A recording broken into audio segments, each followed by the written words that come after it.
या today what I have, today I have formalism and Roshan formalism. आज हम लोग जो बात करेंगे वो दो चीजों को लेकर के बात करेंगे, फॉर्मलिज्म और रसन फॉर्मलिज्म। तो इसके बारे में आप जानते हैं, लेकिन मेरे माइंड में आया कि कुछ चीजें ऐसी है जो कि डिस्कस करने से हो सकता है कि कुछ क्वेश्चंस यहाँ से आ जाए। जब आप फॉर्मलिज्म या रसन फॉर्मलिज्म की बात करते हैं तो हमें ये चीज ध्यान में रखना है कि formal study of the text जो होता है वह किस पर बात करता है। फॉर्मलिज्म एक तरह का क्या, इट्स अ लिटरेरी क्रिटिसिज्म, और कंटेम्प्रेरी क्रिटिसिज्म एक चीज कहा जाता है कि फॉर्मलिज्म से ही शुरू होता है। तो इफ आई से कि जो फॉर्मलिज्म है, व्हाट इज इट, फॉर्मलिज्म है क्या? Formalism is ultimately it's the study of the text, it's the study of the text, yeah, you can say it's the study of a literary piece, just applying close observation, just you can say और आप कह सकते हैं कि assessing, evaluating, it's a process, it's a process, and when we follow this process, when we adopt this system, तो in this system what we do, question is कि जितना भी लिटरेरी क्रिटिसिज्म है वो सब एक प्रोसेस ऑफ स्टडीइंग है literary piece का, that's a method to observe, analyse, evaluate and interpret the literary text और लिटरेरी पीस, उसको हम इंटरप्रेट करते हैं। कैसे इंटरप्रेट करते हैं? There are some significant points, in the light of those points we evaluate। जैसे फॉर्मलिज्म है तो फॉर्मलिज्म का अपना कुछ एक अलग कैरेक्टरिस्टिक्स है, उसका अपना कुछ नियम है, उसका अपना कुछ सिद्धांत है, उसी सिद्धांत के लाइट में ही हम उस टेक्स्ट को स्टडी करते हैं। तो फॉर्मलिज्म या formal study of the text क्या होता है, इसके लिए ये चीज इंपॉर्टेंट है, how well it is said, ये चीज यहाँ पे रखा गया, how well it is said, ना कि ये चीज इंपॉर्टेंट है व्हाट स्पेसिफिकली डज दिस से, ये चीज इंपॉर्टेंट नहीं है। तो फॉर्मलिज्म या रसन फॉर्मलिज्म में I just want to tell you what I just want to tell you that there are 2 or 3 significant points, 2 या 3 significant points हैं जो important है। इस एक तो सबसे इंपॉर्टेंट चीज क्या है कि is in the most general sense, ये क्या है, the cultivation of artistic technique. जो आपका फॉर्मलिज्म है, it's the cultivation of artistic technique, कुछ आर्टिस्टिक टेक्निक पर ये बात करता है। And what artistic technique refers, artistic technique refers the structure of the text, not what has been said but how has been said। artistic technique refers the structure of the text at the expense of subject matter। इसमें subject matter को secondary बना दिया जाता है और structure of the text क्या होता है, वो प्राइमरी हो जाता है। Structure of the text become primary and subject matter become secondary, either in literary practice और इन लिटरेरी क्रिटिसिज्म, चाहे वह लिटरेरी प्रैक्टिस होगा या लिटरेरी क्रिटिसिज्म होगा। What became important, structure of the text became important, artistic technique became important, और इसको important देने के लिए किसको जो है सेकेंडरी बना दिया जाता है, सब्जेक्ट मैटर को सेकेंडरी बना दिया जाता है। अब दूसरा चीज ये होता है, इसका एम क्या है, किस मकसद से फॉर्मलिज्म के लोग काम करते हैं। फॉर्मलिज्म के जो लोग काम करते हैं उनका मकसद ये नहीं होता है कि they want to get the meaning of the author और द राइटर, वे मीनिंग पर नहीं जाना चाहते, बल्कि उनके लिए ये इंपॉर्टेंट होता है कि how the meaning has been, या how the notion of the author has been presented, how the notion of the author has been expressed, it became important. So to provide readers not only with the means of explaining the content of works, what specifically does this say, but also the critical tools needed for the evaluating the artistic quality of individual works and writers, how well it is said, ये कैसे कहा गया, how well it is said, ना कि ये कब कहा गया, how well it is said, ये कैसे कहा गया, it became important। वर्क्स उसके अलावा उन जो जो चीजों को लेकर के बात करते हैं वो किन किन पे, उनके लिए क्या इंपॉर्टेंट है, फॉर्म इंपॉर्टेंट है, कंटेंट इंपॉर्टेंट नहीं है। उनके लिए क्या इंपॉर्टेंट है, हाउ हैज बीन सेड, ना कि ये इंपॉर्टेंट है व्हाट हैज बीन सेड। फिर वो इसके लिए क्या क्या देखते हैं, स्ट्रक्चर डिजाइन को बात करते हैं, स्टाइल और मैनर की बात करते हैं, it's form in isolation from its content, और फॉर्म को वो सब कुछ मानते हैं। ऐसा नहीं कि फॉर्म जो है कंटेंट पर डिपेंड करता है। हो सकता है दोनों एक दूसरे पे डिपेंड करें, लेकिन वो फॉर्म को कंटेंट से आइसोलेट कर लेते हैं। यह एक इंपॉर्टेंट चीज होता है। तो वर्क्स का स्ट्रक्चरल डिजाइन और pattern, style and manner, it's form in isolation from its content, ये सारी चीजें वो देखते हैं। फिर सवाल ये होता है कि जो ये तो चीजें हो गई जो फॉर्म को, फॉर्मलिज्म को लेकर के बात आई। ये फॉर्मलिज्म जब रूस में आता है तो हम उसको रसन फॉर्मलिज्म कहते हैं। रूस में कुछ क्रिटिक्स हैं जिन्होंने रसन फॉर्मलिज्म या फॉर्मलिज्म को बहुत सपोर्ट किया, उसकी बातें की। उन क्रिटिक्स में से एक बहुत इंपॉर्टेंट क्रिटिक्स है विक्टर शिकोविस्की है। विक्टर शिकोस्की है, व्लादिमीर प्रॉप है, दूसरे रमन याकॉब्सन है। रमन याकॉब्सन जो मॉस्को और प्राग में बहुत एक्टिव थे। जॉन बुकारोस्की है, बोरिस ईकेनबाम है। ये नाम आपको ध्यान में रखना, हो सकता है कि ये पूछ लिया जाए कि कौन रसन फार्मुलिस्ट नहीं है, तो ये सब रसन फार्मुलिस्ट है। Victor Shklovsky, Vladimir Propp, Roman Jakobson, John बुकार्स्की, बोरिस ईकेनबाम, ये सब के सब है। अब उसके बाद दूसरा चीज आता है कि जो रसन फार्मलिस्ट है या जो रसन फार्मलिज्म है वो क्या करते हैं। रसन फार्मलिज्म कुछ नहीं है, यह एक स्कूल ऑफ लिटरेरी थियरी था। रसन फार्मलिज्म एक स्कूल ऑफ लिटरेरी थियरी था। School of literary theory and analysis है। ये 1915 ईस्वी में इमर्ज होता है, devoting itself to the study of literariness. और इसके लिए सबसे इंपॉर्टेंट चीज क्या होता है, लिटरेरीनेस। वो लिटरेरीनेस का मतलब क्या होता है, the artistic beauty of the text, the artistic beauty of the text, जिसको आप कहते हैं कि साहित्यिक सौंदर्य हिंदी में कहा जाता है। तो वे साहित्यिक सौंदर्य पे बात करते हैं, ना कि इस पर बात करते हैं क्या कहा गया है। उनके लिए ये चीज इंपॉर्टेंट है क्या कहा गया, बल्कि उनके लिए ये इंपॉर्टेंट है जिसे आप कह सकते हैं साहित्यिक सौंदर्य, ये चीजें उनके लिए इंपॉर्टेंट है। So, a school of literary theory and analysis that emerged in Russia around 1915, devoting itself to the study of literariness. This is the literariness, the sum of devices that distinguish literary language from ordinary language. Literariness जो है ये क्या है? Literariness, it's a literariness. This is what the sum of devices. Literariness is the sum of devices. And you will come to know कि ये literary नेसी है जो कि डिस्टिंग्विश करता है लिटरेरी लैंग्वेज और कॉमन लैंग्वेज में या ऑर्डिनरी लैंग्वेज में।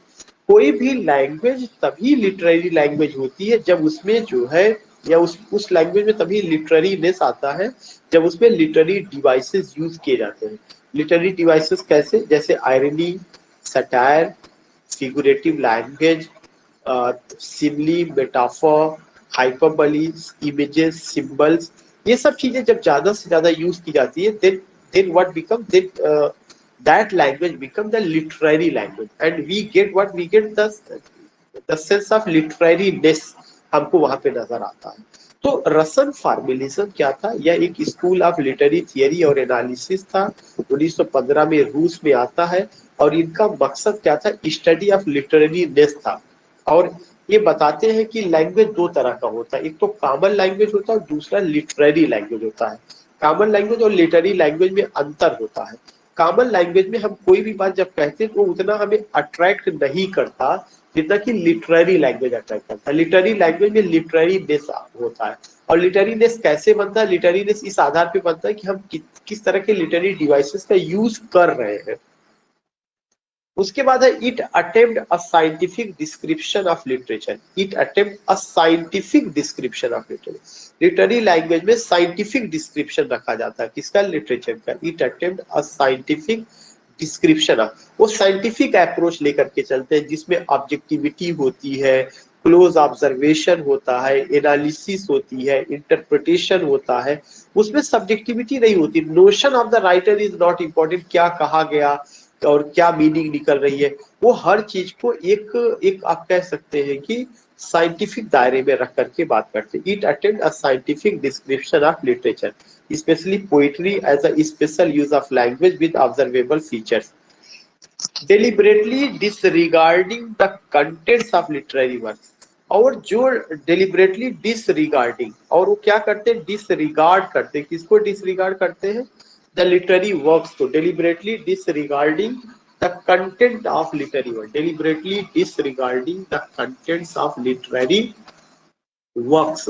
जो लिटरेरी वर्क्स है उस कंटेंट को भी वो डिसरिगार्ड करते हैं, deliberately disregarding the contents of literary works. This is another important point.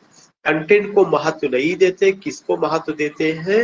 Literary नेस को, लिटरेरी डिवाइसेस को, लिटरेरी लैंग्वेज को महत्व देते हैं और फॉर्म को वे कंटेंट से आइसोलेट करके देखते हैं. साइंटिफिक डिस्क्रिप्शन या साइंटिफिक अप्रोच को लेते हैं to study the literature or literary piece. Strong disapproval from Marxist critics. और मार्क्सिस्ट क्रिटिक्स से वे सहमत नहीं होते. क्यों? क्योंकि मार्क्सिस्ट क्रिटिक टेक्स्ट को हमेशा एक सिचुएशन में देखता है. अगर एक घटना घटित हुई है तो सोसाइटी के परिप्रेक्ष्य में, क्लास स्ट्रगल के परिप्रेक्ष्य में, इनइक्वल डिवीजन ऑफ इकोनॉमी के लाइट में, इन सब तमाम चीजों के लाइट में वह देखता है, वह बात करता है. उसके बाद का कॉन्सेप्ट है with the consolidation of Stalin. जब वहां पे स्टालिन का साम्राज्य आया या स्टालिन का तानाशाही आया 1929 में, कहां पर जो रूस में आया, तो जो रसन फॉर्मलिज्म है उसका डाउनफॉल होने लगा. With the consolidation of Stalin dictatorship around 1929 formalism was silenced as a heresy in Soviet Union and its center of research migrated to Prague. और वे लोग कहां पे? प्राग में जाकर के अपना सेटल हो गए जो है. So you will come to know कि around the dictator, around the regime, during the regime of Stalin, we find the downfall of formalism in Russia. बाद में और चाहे जहाँ पे आया हो, लेकिन वो चीजें रही. तो ये चीजें कि वो मार्क्सिस्ट क्रिटिक्स को या उनकी आइडियोलॉजी को डिसअप्रूव करते हैं और स्टालिन के समय इस तरह से हुआ. लिटरेरीनेस इम्पोर्टेंट है, फॉर्म इम्पोर्टेंट है, उनके नजर में स्ट्रक्चर इम्पोर्टेंट है, उनकी नजर में how the things have been presented important है, artistic beauty of the text is important. This things. एक बहुत इंपॉर्टेंट टर्म है डीफेबुलराइजेशन. ये टर्म का जो कॉन्सेप्ट है विक्टर शिकोविस्की ने दिया था. विक्टर शिकोस्की ने जो एक टर्म का कॉन्सेप्ट दिया था, इसका मतलब होता है मेकिंग स्ट्रेंथ, किसी भी चीज को स्ट्रेंथ बनाना. जैसे अभी बात ये कही गई थी कि कोई भी चीज अगर हम ऑर्डिनरी लैंग्वेज में प्रेजेंट करेंगे day to day experience of life को, तो वह हमें उतना अपील नहीं करेगा. लेकिन हमारे पास कला होती है कि हम उसी चीज को लिटरेरी लैंग्वेज में बात करेंगे तो the people will attract. If I say कि जो है my love is like a red red rose, तो वो चीज जो है क्या करेगा? लोगों को ज्यादा अट्रैक्ट करेगा कि he is talking about love, लेकिन he is comparing love with red rose and what the significance it has and simile वगैरह का, इस तरह का जो चीज है. तो literariness is very important.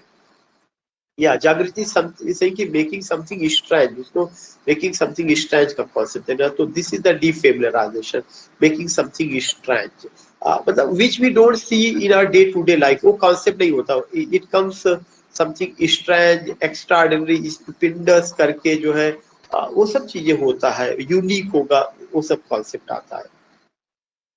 ये लास्ट सीट है कि इसके अलावा इसमें फाबुला और सीजेड का अभी बात हुआ था. साइजेड का, साइजेड में अगर आप देखेंगे जो ये वर्ड है दो, fabula and syuzhet, we come to know when we talk about fabula and syuzhet, we come to know कि इनका जो काम है रसन फॉर्मलिस्ट का, वो ज्यादातर नैरेटिव जो चीजें रही, शॉर्ट नैरेटिव, नावेला हो गया, शॉर्ट स्टोरी हो गया, नॉवेल हो गया, उन लोगों ने नॉवेल वगैरह को लेकर के ज्यादा बात किया है, या शॉर्ट नैरेटिव वर्क्स वो जो लेकर के थे, शॉर्ट नैरेटिव वर्क्स को लेकर के उन्होंने बात किया है. तो ये चीजें रही है. तो उसमें उन्होंने बताया कि दो चीजें होती है, एक फैबुला होता है, एक सीजेट होता है. जो फैबुला है यह जो क्या होता है, यह जो है फैबुला मीन्स थीमेटिक स्टडी, फैबुला मीन्स की कंटेंट, और साइजेट का मतलब होता है कि प्लॉट. फैबुला को हम स्टोरी कह सकते हैं. स्टोरी मीन्स कंटेंट, क्या घटना घटित हुई है, वो चीज फैबुला है. कैसे वो घटना घटित हुई है, ये चीज जो प्लॉट है, या सीजेड कहा जाता है, फैबुला एंड सीजेड. तो in narratology fabula equates to thematic content होता है और syuzhet equates to the chronological structure of the events within the narrative. तो जब घटना को सिस्टमेटिक ढंग से प्रेजेंट किया जाता है, दैट इज प्लॉट या सीजेड. तो फैबुला और syuzhet, these are the two significant words which we have to remember, जो हमें ध्यान में रखना. या raw material of story fabula. And then in the end you see कि यही स्कूल बाद में जो है भक्तिन स्कूल ऑफ क्रिटिसिज्म जो था, भक्तिन स्कूल ऑफ क्रिटिसिज्म, जिसमें मिखाइल भक्तिन, कुछ भक्तिन स्कूल ऑफ क्रिटिसिज्म, एक तो मिखाइल भक्तिन है, पावलेव मेदवीदेव, पावलेव मेदवीदेव एंड वैलेंटाइन वोलोशिनोव, वैलेंटाइन वोलोशिनोव, ये सारे लोग रहे। These theories combine elements of formalism and Marxism in their accounts of verbal multi-essentiality, the ability of words and other linguistic signs to carry more than one meaning according. और फिर इन लोगों ने जो क्या किया, इसको थीम से भी जोड़ने की कोशिश की, लेकिन उन्होंने बताया कि जब आप थीम की बात करते तो कोई फिक्स्ड मीनिंग नहीं होता, उसमें मोर देन वन मीनिंग निकलता है। ये चीजें भक्ति स्कूल ऑफ क्रिटिसिज्म जो था, या जो भी क्रिटिक्स उसमें आते हैं, उन्होंने रसल फार्मिलिज्म को मार्क्सिज्म से जोड़ करके देखने की कोशिश की है। इसका मतलब जो रसल फार्मिलिज्म अभी केवल फॉर्म की बात करता था, अब उसने कंटेंट की भी बात करना शुरू कर दिया, लेकिन वो एक मीनिंग तक न रह करके मल्टीपल मीनिंग को। तो इस तरह से in this way you came to know about one, in this way you came to know about this thing, ये सब चीजें रहा। ठीक है, तो नाउ कंक्लूडिंग है, थैंक्स फॉर ज्वाइनिंग।